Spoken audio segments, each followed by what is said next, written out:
greatest man in history, umugabo wa mbere w'igitangaza mu mateka Jesus, yitwaga Yesu.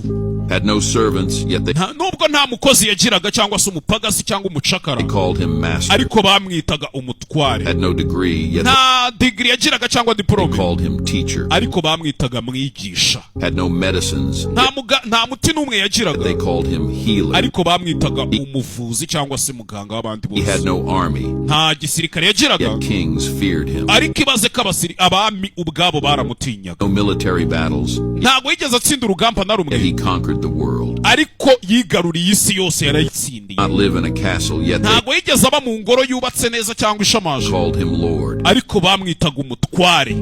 He ruled no nations, yet nta shyanga na rimwe yigeze ayobora, they called him king. ariko bamwitaga umwami. He committed no crime, nta cyaha na kimwe yigeze akora, yet they crucified him. ariko baramubambye. He was buried in a tomb, yaje gushyingurwa mu gituro, yet he lives today. ariko na n'uyu munsi aracyariho.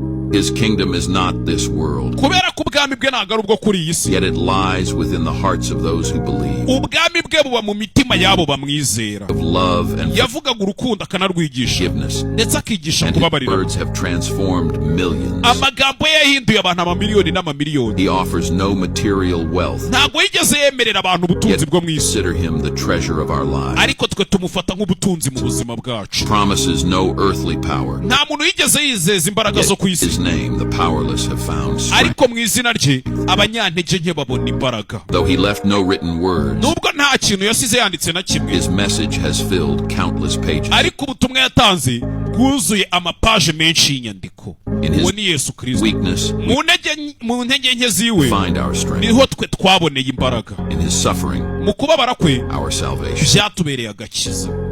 Jesus, Yesu Kristo the greatest man in history, niwe mugabo wabayeho w'igitangaza mu mateka y'isi yose kuva isi yaremwa. continues to invite us na into n'aka kanya rero aracyadutumira, adutumira ngo tujye kumenya inkuru zo kubaturwa tukava mu byaha, love and eternal life. tujye kumenya urukundo ndetse n'ubuzima bw'iteka byose. His name is Jesus Christ. izina rye bamwitaga Yesu Kristo.